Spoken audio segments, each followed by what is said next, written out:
Hi, everybody. Welcome to the Buddy Gott Show. I am very happy today to have a special guest on my show. I've got a writer, a podcaster, and he's the word slinger, folks. I got Kevin Tumlinson on the show today. Welcome to the show, Kevin. Hey, thanks, buddy. I'm really glad to be here, man. I've been looking forward to this.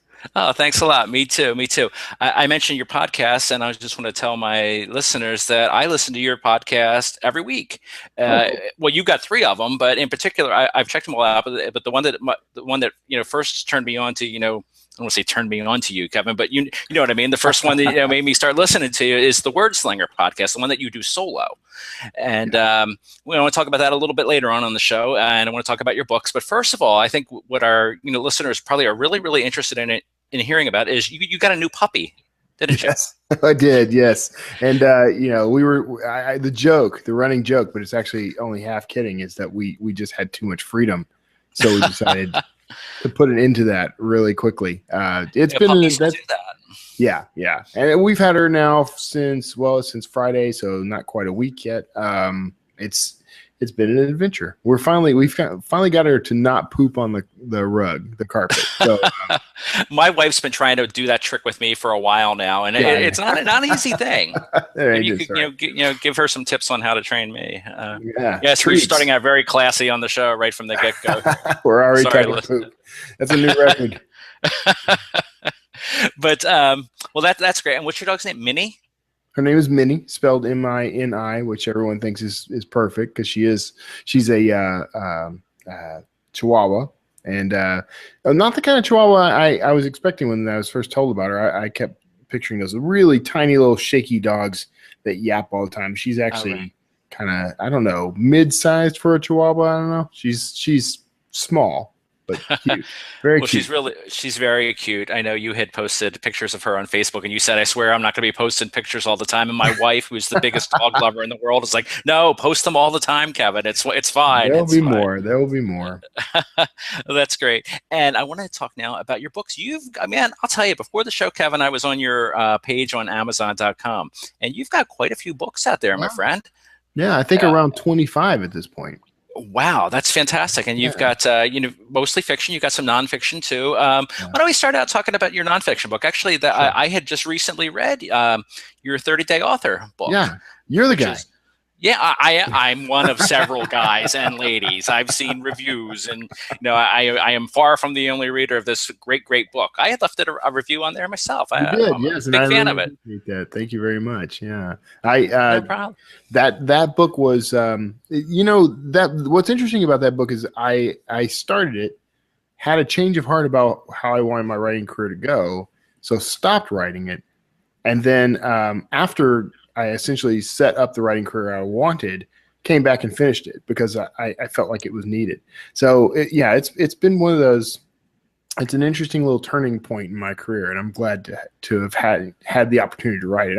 There will be more, actually. I've got ideas for a few more that are going to be kind of in the same family. And I'm by no means trying to make a living as a nonfiction author. I'm simply writing stuff that I think is going to be helpful to people in my community because I just happen to love this indie author community. It's been life-changing for me to be a part of it. So I'm trying to help make it better. Well, that's fantastic. And I think that's something too, when you do love something like that, it makes it's, I don't want to say like the book writes itself, but you're so passionate about it already. I know that you probably in a lot of ways flew through that, right? Because, you're just so in love with the whole process. Yeah. And it helped that it was an incredibly short book. I mean, I didn't set out to write like a magnum opus or of any kind. I wanted something to be able to show people, to say, here's part of the process for me. Here's part of what I do. It's all about that daily writing habit, which is just crucial. And it encourages you, and it gives you a few ways to get into that habit that aren't painful, And it's the process I used to start writing books. I mean, for a while there, I've slowed down because I like having a life beyond my writing, but I mean, I was cranking out a book a month for a while there. Yeah, I noticed that, and I've heard you talk about it on other shows too. I mean, yeah, you've you definitely got disciplined there with your writing. That's for sure. Yes, it changed everything. And you had said something a moment ago, which I found for myself. I'm little more than halfway through my first novel right now. I've like a lot of people, and I know you've done this too, started a lot of projects over the years, various novels, screenplays, short stories, but this is the one that I know is going to be like my first release. I feel really good about it. And one of the things that has helped me the most with it is, getting into that daily habit, making it something that I am doing every day. For me, I'm doing it Monday through Friday. I've got certain times I make a little to-do list every day. And I'll tell you, for people that are listening that are, at the beginning of their writing career, or really probably at any stage of their writing career, I think that's something that would benefit everyone to, have your, set times that you're doing, or maybe not if it's not a set time, you are sticking to your own schedule and you have a goal in mind. Right. I think the key to success as an author is consistency in whatever your target is. Have a target and remain consistent about hitting it. So for some writers, that's a word count. It is for me. Like my word count has evolved. I mean, it used to be, I want to write 500 words a day. Then it was 1,500, and it was more. Right now, my output is around 5,000 words a day. Wow, that's pretty high, I think. But I know authors who are much higher.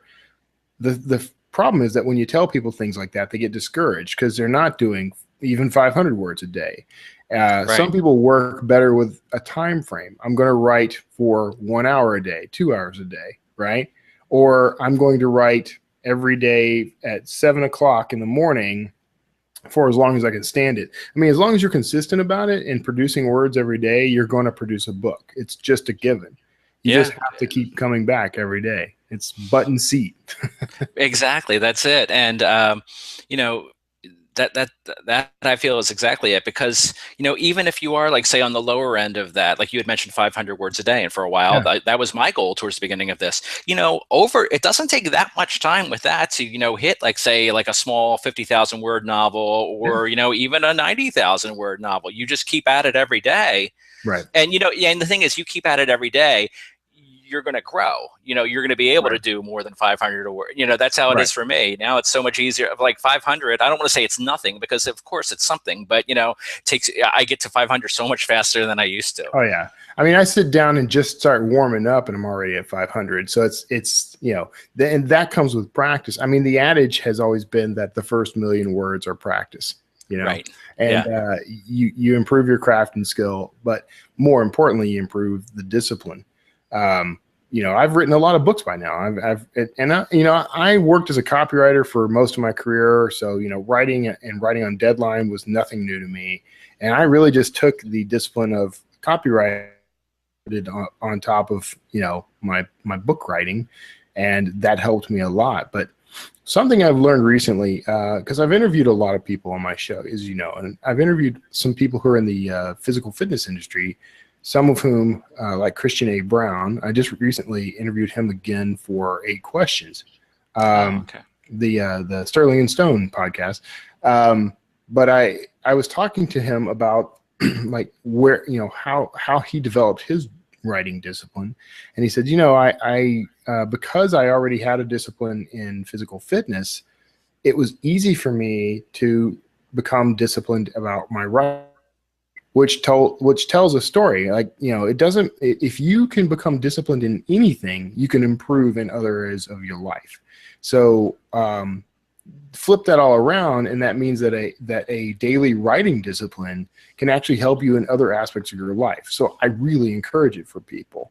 But if you're just wanting to be an author and you are struggling with developing the writing discipline, start by creating some other discipline in your life first. If you're struggling with the writing, try just making sure that you get up and take a walk every single day, or try whatever. Find something that can become a discipline that can help you. That's a healthy habit for you, and then start kind of linking those two, and start using that same muscle you've built up. Because I think I've read some studies about this, but I think ultimately the idea is that when we concentrate on developing a good habit, that is building this sort of unseen muscle within us that we can now apply to other disciplines. So I'm really excited by that. Yeah, I am too. And I think that's wonderful advice. And it's funny that you mentioned walking, because that's something that I do very frequently. My wife and I go walking. Really, most days we go a couple of times. We're fortunate enough that we can spend her lunch hours from work together. We usually go for a short walk then, and we walk in the evenings. And the thing is, with that, we were setting goals for ourselves, and you set certain goals and use certain disciplines, like you said, and you start reaching those goals, and that charges you up, and that makes you think, I've met a goal here. So I can meet other goals, set other goals, meet those. And it's a matter of building up discipline and, challenging yourself a little, making, realistic, challenges and goals. Exactly. But now, it's great. I want to say something, by the way, because now that you've brought her up, I want to say that you guys have like my favorite couple relationship story ever. Well, thank you. So that now I'm kind of excited, because now that you and I are on a podcast together, it means we could get married someday. So I think that's this is true. This is true. Well, and the viewers can't see it, but you can see it. I've got a coffee cup with me and Lisa on there, and who knows? Maybe someday. That's it, man. Me and Kevin, Buddy and the Wordslinger. It actually sounds like a great buddy comedy. We'll have. And we could have matching towels. With WS, because we're both right. We're both wordslingers. And we got to talk after the show, I guess. There it is. Oh boy. Lisa, okay, well, is one of my favorite people as well. I follow both of you guys on Facebook. I was glad to connect with her, and you guys are so, you're sickeningly in love, which is okay. The world needs more of that. we are. I know some people are like, oh boy, look at you two go. But we're very much in love. And thank you very much for those nice things you said there. You're welcome. Appreciate and hello, it. Lisa. Hi, Lisa. We'll be listening to this later, I guess. Okay, I'm going to talk now about your fiction, because yes. You're a nonfiction book, fantastic, and but what was your first fiction release, Kevin? I know. Didn't you write your first book when you were a child? So yeah, that's what I tell everybody. Everybody. By the way, I'm on like every single podcast ever, so everyone's already heard this story. But when I was 5 years old, I wrote my first book, which was not really a book. I mean, come on. It was, it was 5 pages of notebook paper. It was like Big Chief notebook paper, written with one of those really fat pencils, and illustrated. And, so I tell everyone that. But then I tell that story because it's true. That was my book. I mean, I referred to it as my book. I made a cover for it. To me, it was a book. And, of course, it was also my first, I guess my first critical failure, because, I took it to school and everyone laughed at me. And even my teacher says, books aren't written on notebook paper. And so, that led to a lifetime. Real encouraging teacher there. It was like a whole lifetime of self-doubt and, hating myself as an artist. And do you remember did you have a title? Do you remember the title of this book? I don't. I remember the general plot of the book. I don't remember the title. Unfortunately, in a fit of never repeated humility, my stepfather had offered to take it to work and type it up for me. And it had taken him a few days to get around to it. And he asked me, do you still want me to do it? And I thought, you know what? I'll be humble here and just say, it doesn't matter. That doesn't matter to me. You can throw it away if you want to. Thinking he would say, no, I would never desecrate this art, But instead, he shrugged and threw it away. So it got lost to history. Wow, what a shame! What a shame. Yeah. Be great if it's discovered, later on when you're like a household name, which you're on your way to. Right? If anyone happens to be digging in a trash heap in the Wild Peach area of Texas and comes across a 40-year-old manuscript written on Big Chief notebook paper, that could be me. Oh, wow. You just actually made me think of the first story that I wrote. I was writing what I was hoping was going to be a movie. And I think I was maybe 10 years old. And at the time, I was watching some TV show that Jeff Goldblum was in. Right. And I envisioned him to play a part in this. He was in a TV show called 10 Speed and Brown Shoe. I don't know if you remember. You probably don't remember that. No, I have a memory of that, yeah. Oh, okay. It was a cool show, him and Ben Vereen.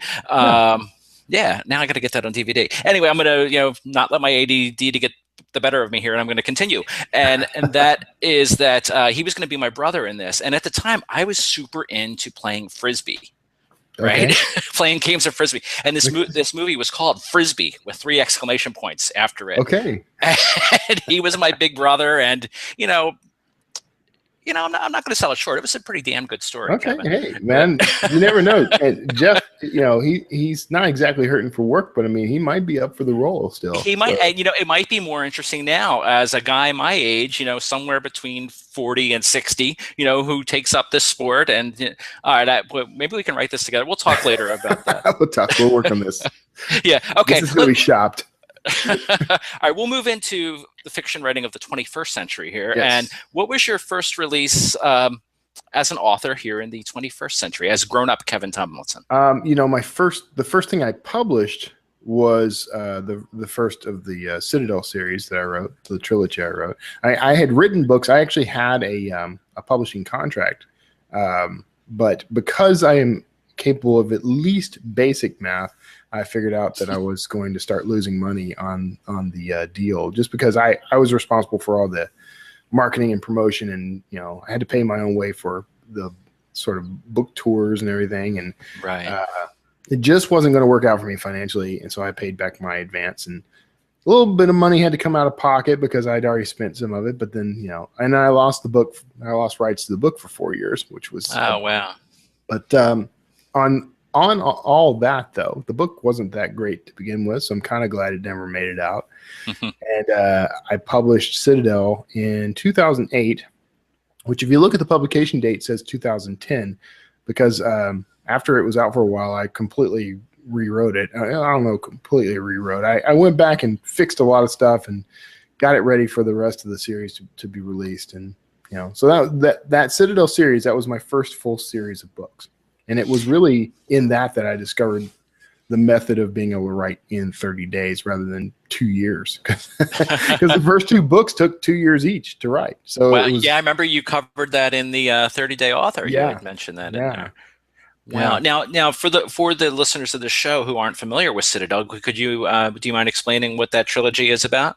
All right. So Citadel, it's a science fiction trilogy. It is the sort of log line for it when I came up with it was Lost meets Battlestar Galactica, because this was during the era of Lost and Battlestar Galactica. two very classic shows there. Where this started, I love this part of the story actually, because where this started was I was working in video and film production at the time. My brother-in-law worked as a technical director for a local NBC affiliate here in Houston. And my friend Bob Beaver, complete waste of a great porn name, but he he and I had done tons of video and audio production over the years, mostly as he got into the anime parody circuit, creating parodies that would air at different conventions. So we wanted to combine our forces and create a web series, and I had this idea for Citadel, and I wanted to create something that was somewhat steampunk, because that was also popular at the time. Right. So there are some steampunk elements in there, but I had a lot of this all fleshed out, and then we were talking. We met over the course of a few nights, and we kind of came up with a great idea for a serialized story. We were going to write a web series.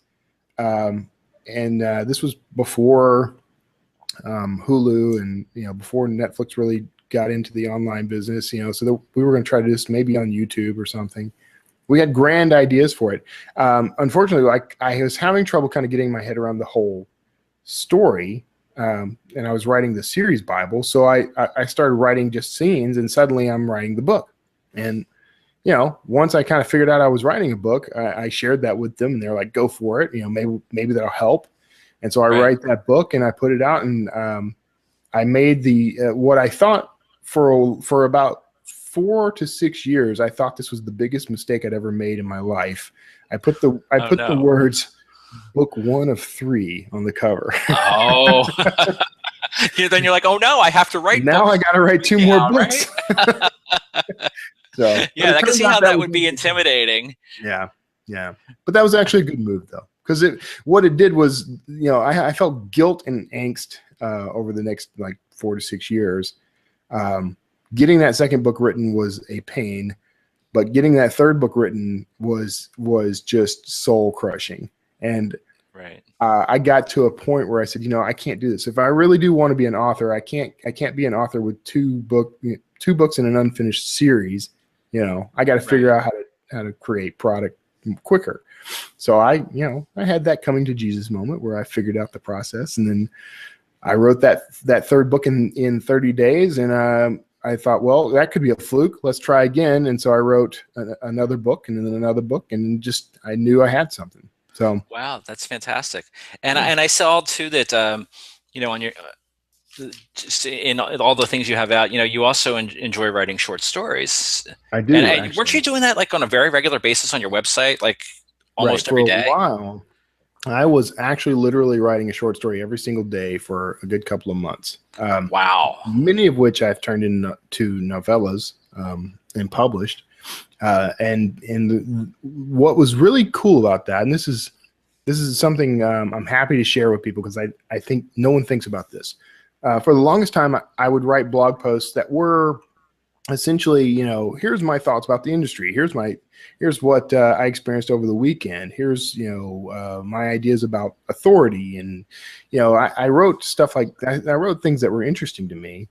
But I got very little engagement on my blog because most of the people who came to me were coming in because of my fiction. So when I started writing short stories and posting them to the blog, my engagement just shot up. And that's fantastic. Right. And so the point there is I was now writing content that was aimed specifically at the audience that was coming to me. So it was popular. And it helped me figure out, like, people like these sorts of stories and they don't like those sorts of stories. And so it was a great way for me to measure everything and figure out what worked and what didn't. And it helped me shift the sort of, the direction of my career a little. So that's great. And you have, I've noticed that, you do write in different genres. Like, for example, I'll hop around a little bit now and mention your most recent novel, which I believe, and I may be wrong, correct me if I'm wrong, but I believe it's the beginning of a new ongoing series. It is, correct? Yeah. And Kevin, I'm going to let you say it because I'm afraid of pronouncing, because I think you even mispronounced it. I did. Right? You were correct. Yeah. You go ahead. It's the Blank Medallion. Okay, so it's the Coelho medallion. I kept calling it the Coelho medallion, and then somebody was very kind and pointed out to me that I was pronouncing it wrong. And so, in my head when I read it, I was pronouncing it just like you. Right, I had no idea. So I took the name, by the way. It's Portuguese, and it's from Paulo Coelho, the author of The Alchemist. And okay. So and don't ask me why I chose that. I think I chose it because it sounded exotic. It was, it just fit, It's and got a good as ring soon as I like how it turned out. And I've taken some hits, mostly from my wife, honestly, on it being difficult to pronounce. I have a good friend of mine, actually Bob, the guy who kind of helped me with Citadel. Bob Beaver. Yep, Bob Beaver.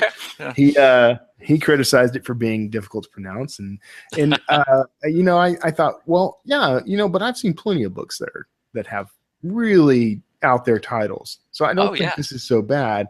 And I've gotten zero complaints from the people who bought it and read it and loved it, so I'm okay with it. That's great. That's great. Yeah. And can you tell us a little bit about this book then? So it is a thriller, and here's the gist. I have been a science fiction / fantasy writer, a speculative fiction writer for all my career, and I've done okay, but I haven't really hit that level I haven't hit the stride that I was trying to hit, where not only am I happy with the work I'm producing, but so are my readers, and I'm doing well financially. And so it took a long time to fight my way up to where I was with that fiction. My good friend Nick Thacker, who I've co-authored a couple of books with, I'm on a podcast with, we're bros. He writes thrillers, and he bugged me about writing a thriller because he honestly thought I could do it. He thought I would be good at it, and he essentially dared me to write this book. So oh wow, I wrote it, and he was excited about it. Couldn't wait to see it. He read it. He loved it. And admittedly, he might be slightly biased, but then, that was all the momentum I needed. And then I put it out as a pre-order to my list, and turned out my big fear was I've got a list of people who came in on sci-fi. How are they going to react to a thriller? And turns out that sci-fi readers are pretty okay with thrillers. So suddenly I had this huge rush to buy the pre-order. It was the biggest pre-order I'd ever had. That's fantastic. Yeah. And to date, it's the highest grossing book that I've written. People are ecstatic. I wrote a prequel to it. The Brass Hall. The Brass Hall. And people love that book. I loved that. I read that. Oh, well, thanks. I did not know you read that, so that's cool. But and that was my way of kind of digging in and discovering the character. That was one of the short stories, by the way, that I wrote for the blog. And got a lot of attention for it. People really liked it. That was when I knew I was on to something.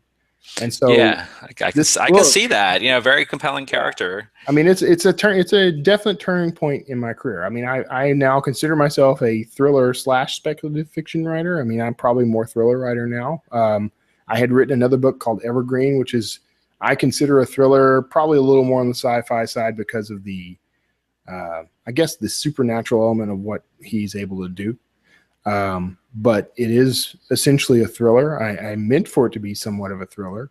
So, I mean, I think these books were what I was looking for in my career. I mean, I was looking. Maybe you just didn't know it yet, right? Because I'm a character writer. All my books are about the characters. You could take them out of those settings and put them in different settings, and the story would essentially be the same.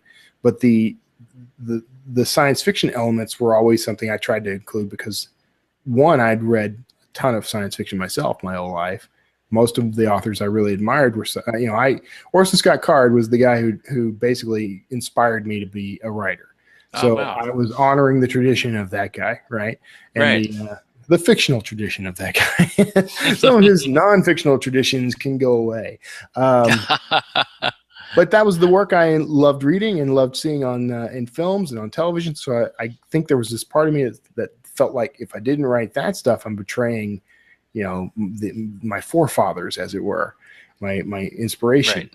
Right. And it's all well and good that I wrote that stuff because I enjoyed those stories a lot. I still consider Citadel and a lot of my other sci-fi stories to be some of my best work. I still do, but these thrillers I'm truly enjoying. I mean, I'm writing the second Dan Kotler book now. I have plans for other thrillers that are not Dan Kotler, but are going to be maybe a little twist of sci-fi in there sometimes. The great thing about the thriller genre is you can get away with that. But, right. Yeah. You can delve into like other genres there. And that's fantastic. I'm really excited for you that, you're I can tell you're loving it. Oh yeah, man. It's been amazing. I truly love the work I'm doing. This character of Dan Kotler is one of the first characters I've ever created that I feel like I could follow anywhere, and I mean, I've had some great characters. Sawyer Jackson's a great character. Actually, I kind of feel like Sawyer Jackson can be a little bland and underdeveloped at times, but I think it's because of the genre.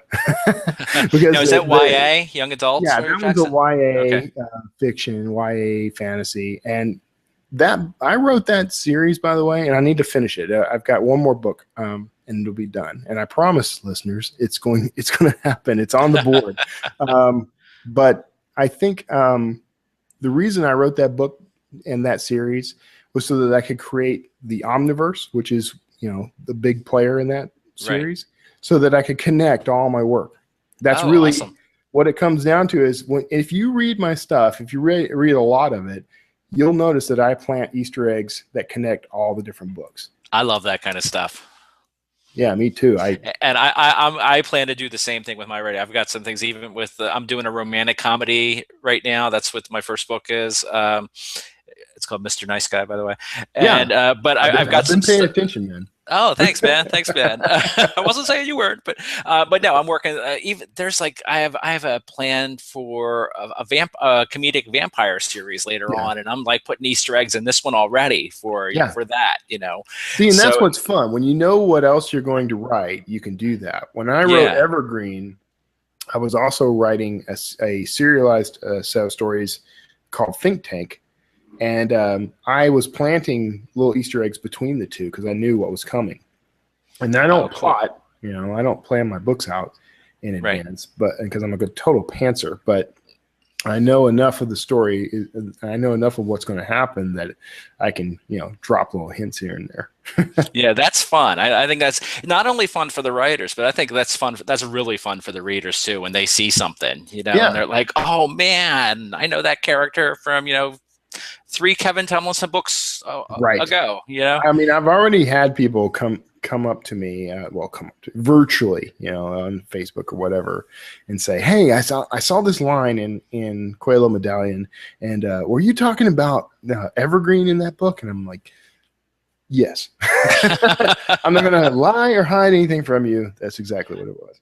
Oh, that's fantastic. That's fantastic. And, I had mentioned before your podcast, and you had mentioned it as well. And the Wordslinger podcast, if you don't mind, I just want to talk a little bit about your shows, what they each are. And the Wordslinger podcast, I say, whenever I mention the Wordslinger podcast, in my head, I hear your opening narration to that, where it's like in the background, Wordslinger. And I can't not even say the Wordslinger podcast without hearing Wordslinger. So what is the Wordslinger? It's not just for writers either. No, it's not. And that was, so one of the challenges I faced early in the creation of that show was I didn't want to create yet another self-publishing podcast. I felt like that was covered. I wanted to talk to people. I wanted an excuse to just talk to anyone I wanted, really. Wordslinger comes from my career. I mean, it was a nickname I picked up. I'm pretty sure I gave it to myself, but I mean, I was working for an agency, an ad agency in Houston, and they liked for their employees to have specialized titles, that related to their job. So Gotcha. At one point I was Mr. Wright, WRITE. And then at some point it changed to Wordslinger. So oh, nice. It's catchy. So, yeah, I mean, it was initially it was all about, everyone always thinks it's about, a play on Gunslinger or something like that, but it was actually sort of a nod to Spider-Man, my all-time favorite fictional character. Awesome. Yes. And so, he's the web slinger and I'm the word slinger. So, because of its sort of, I've always been a fan of that kind of gritty, if you listen to the intro of the show, it's guitar, it's gritty, it's kind of urban in a way, but also a little it's country. A great opening. Right. So, and it's that, it fits me. I paid a guy on Fiverr to create that original tune, and he gave me 3 tracks of it. One of which you hear that one with the announcer is the first track. You also hear a second track as the bridge between, my opening close and the actual interview. So, and I don't really use the third track yet, but it's there for me to use. It's a little faster tempo, so it's harder to work in. We'll use that later on the Buddy and Kevin show, right? There you go, man. You say that, you joke. Okay, so here's the deal. You told everyone that I do 3 shows, and the sad truth is that I now do 5 shows, and I'm kind of losing my mind. Yeah. So I was recently asked to do another show by a good friend of mine, Johnny Andrews, because he has his author platform Rocket, is his author service, and so he wanted a podcast to tie into it. So he asked me to be a co-host on his show. Oh, wow. And I'm like, sure, why not? I don't know how you do it, all this writing and all the podcasts. Wow. I don't actually know. It just sort of ends up happening, and then I look back at my week and don't remember doing any of it. So podcasting is pretty amazing, though. I think the reason I don't know, I enjoy it, and I happen to think I'm pretty good at it. I like what I do.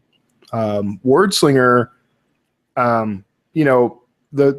the problematic side of Wordslinger is that it's called Wordslinger and that it's not an author podcast. And then on top of that, I also interview a lot of authors. So it could be considered an author podcast, but then, the next week I might interview a cartoonist, or I might interview some, a 76-year-old fitness expert or something. And, I think recent, interviews have been like a marine biologist and here's some guys who make what do you call them? Environmentally friendly windows, things like that. So right. And I think that's part of. I'm sorry, I didn't mean to cut you off. No, go ahead. I was just going to say that for me, I mean, I that's part of the appeal of the show for me. Yeah. I think, guys like me and you who are writers, we naturally tend to listen to a lot of podcasts, like you said, Right. about writing, and or even watch the shows on YouTube. And like you said, there's so many of those shows out there. And Right. when I first, I became aware of through some of those shows, and everybody's in the same circles, but Right. when I started listening to your show, I'm like, okay, this is great, because I'm hearing different guests on here than I've heard on other shows. Yeah. Because sometimes you almost get tired of some people. I don't want to sound mean, but sometimes there was this one. I guess it was late last year. There was this one author in particular. Great guy, very entertaining. But I mean, I subscribed to all these different podcasts, and he was on like maybe 3 or 4. It seemed every week. and it's good to hear some. Oh, I'm sorry to hear what you said. It wasn't you. You're talking about me, right? Yeah. No, it wasn't you. But my point is that it's great that you do have different people on there. It's great for writers, sure, but it's great for others as well. I forget the name of the gentleman you had on, but oh boy, it was someone who had some very serious health problems. Was it Mark Chevria? Yeah, it was. And that was a great show to listen to. I mean, you've got a big variety on there. So I really encourage people, check out the Wordlinger Podcast. Yeah, thank you. And the point, I think actually, if you are an author, I think that personally, I mean, of course I'm biased, but personally, I think the show is great for people who want to write, because it's not about writing. It's not about craft. It's not about marketing your work necessarily, although that is a big component of the show at times. But what it is about is that story and exposing your brain to something new that you may not have considered before. You may not have even had any interest in. And I get plenty of people who tell me, I didn't listen to that episode about, whatever, the dating coach, right? Or whatever. Because I have no interest in that. But I think that's a shame, because one of the things that I always liked about shows like, all the shows on NPR, like This American Life and that sort of thing, I've always enjoyed this sort of look at an unexpected world. These people who are, not someone I would know in real life, not someone that I would necessarily, or they do a job I never would have thought about. And to hear the sort of inside story of that, and for them to make it interesting, is eye-opening and gives me so many ideas and so much material. And I think that's one of the biggest reasons I do it. That's why I talk to these people. I'm genuinely interested in discovering something new, and I don't turn people down very often for interviews. I mean, I've had a few that I'm like, I don't want to cover that topic. Maybe it's a little too edgy, or right. Yeah. But I've had people actually. I mean, one of my recent guests, she had, I think, 7 different miscarriages, or one of her children was killed in a car accident, and but she was. But the reason I had her on the show, we didn't focus on that tragedy per se, but we focused on all the things that evolved out of that. So she had, what could have been a horrific life, if you think about it. She didn't let that be a horrific life. She leads a wonderful, like, happy, inspired life, and she's going fantastic. Out and showing others how to do the same. And so I'm very excited when I meet people like that, because something like that really inspires you, right? Right. Those as a writer, stories, as a person, just all around. Exactly right. Yeah. Yeah. And if I tell people I'm a character author, I write characters, then the thing I'm going to value most is that part of the story, the character. I've met so many amazing people in my life that it's hard for me to ever come up dry when I need to create a scene. I mean, I don't have any trouble at all. And that's why I tell people I've never had writer's block, because as long as I've got a character, there's nothing for me to be blocked about. That character is going to appear on the page and do whatever they're going to do. Exactly. And, that's the thing too. I would venture to guess, for the majority of readers, for the majority of, movie and television fans, yes, they are going to be knocked out a lot by, an amazing plot or, special, sci-fi kind of, crazy ideas. But I think the thing that really hits it for everybody is that connection with characters. Yeah. Or, being, influenced and motivated by characters. If you can, I'd say the best writers, they're the best because, they know how to write great characters. Yeah. They've been inspired by whatever it is, and it comes through in their work. And that's wonderful. Yeah. I think that there is an aspect of the craft of acting to the craft of writing, in that authors can become other characters. We may not have I shouldn't say craft. I mean, we may not actually have the craft of acting down. We may not have those skills, but we definitely can take on the same sort of nuances in that we adapt to the characters we're creating. For that brief moment on the page, we're that character. As we think for them, we provide them with the energy they need to exist, and that's what actors do. And so there's always this sort of connection in my mind between the two. And I play these roles. Now that can get a little scary when you're writing someone who's horrible. Right? Yeah, it's true, because every character you are still tapping into yourself. Right. I think there's parts of us in like all the characters. Right. But I think it's very telling, though, that for the majority of authors, the good guys overcome the bad guys. So it's a bit like, our ego and id are at war with each other, and the good parts of us become dominant, or we use the page to let them become dominant. And I think that tells a lot about authors. I agree with you. I think that's a wonderful observation. And I encourage all the listeners of the show to check out Kevin's podcast and to check out his books. Hey, speaking of which, you have a new anthology out, don't you? Or, Light Years? Yes. In a lot of ways, it's kind of a send-off to the old career. That's what I was thinking it probably was. I basically bundled every single science fiction story I've published to date in one volume, made it $10. If you're a KU subscriber, you can get it for free. And the whole point was, here's the entire body of work in one place. I'm going to put it on this raft and let it see where it ends up, because now I have this new focus. And it's not that I won't write science fiction ever again, because I have lots of ideas for science fiction stories, but I became so inspired by what happened around Blank Medallion that I realized I really enjoy that work. I really want that to be what I'm known for, and so that's going to become my primary focus from going forward. So it was kind of not a farewell, but you're grown now. Go fly. Right. Well, I wish you the best of luck with the Blank Medallion. The Dan Kotler is the main character, right? And the Dan Kotler series. The sequel will be called The Atlantis Riddle, and it's coming out soon. I'm working on it. That's a great title. I got a little sidetracked because of another project, but I will be finishing it up here very soon. Oh, that's fantastic.